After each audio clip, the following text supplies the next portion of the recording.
ప్రకాశం జిల్లా రాచర్ల మండలంలోని ప్రముఖ పుణ్యక్షేత్రమైన శ్రీ కనక సురభేశ్వర కోణాలయ సమీపంలో వింత సంఘటన చోటు చేసుకుంది.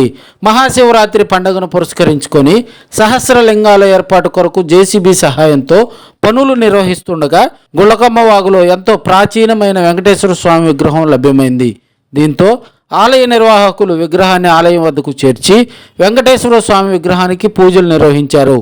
ఈ విగ్రహం చాలా ప్రాచీనమైనదని ఆలయ అర్చకులు తెలిపారు.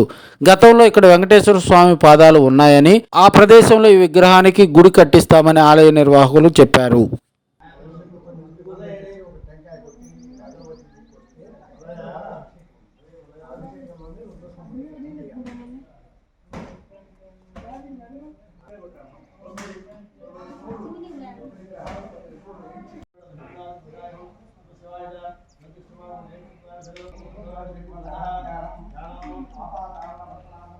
ఓం నమో వెంకటేశాయ నమః.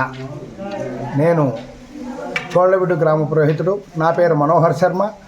ఈ సురభేశ్వర కోనలో మహాశివరాత్రి సందర్భంగా మేము బ్రాహ్మణ అన్న సత్రం తరఫున ఇక్కడ శుభ్రం చేయించడము, ఈ కార్యక్రమాలు, అలాగే సహస్రాధిక శివలింగాలను ప్రతిష్ఠ చేసే నిమిత్తము జేసీబీ సహాయంతో ఇక్కడ రాళ్లు తీయించడము, ఆ యొక్క స్థలాన్ని శుభ్రం చేయించడము జరుగుతుంది. ఈ సందర్భంగా చేస్తూ ఇక్కడ ఉన్న కారణం చేత గుండ్లకమ్మ ఎండిపోయి నిర్జలమైపోయింది. ఈ స్థానంలో పురాతనమైనటువంటి ఒక వెంకటేశ్వర స్వామి యొక్క విగ్రహం అక్కడ కనిపించింది. దాన్ని జేసీబీ సహాయంతో తీసుకొని వచ్చి మా ఆంజనేయ స్వామి గుడికి ఎదురుగా ఉండేటువంటి ఆ గోడ కానిచ్చి దానికి ప్రత్యేక పూజలు నిర్వహించడం జరిగింది.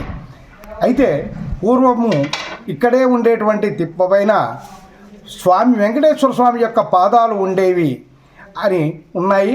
ఆ పాదాలు విన్ని అక్కడ ఉండేటువంటి దేవాలయం కూడా శిథిలమైపోయింది. పాదాలు మాత్రం అలాగే ఉన్నాయి. అయితే ఆ స్వామి దగ్గరికి ప్రవేశించేటువంటి మెట్ల మార్గం అంతా శిథిలమైపోయింది. ఈ వెంకటేశ్వర స్వామి మళ్ళా అక్కడ ఆయన యొక్క స్థానానికి ఆయనే రదల్చుకొని వచ్చినట్టుగా ఉంది.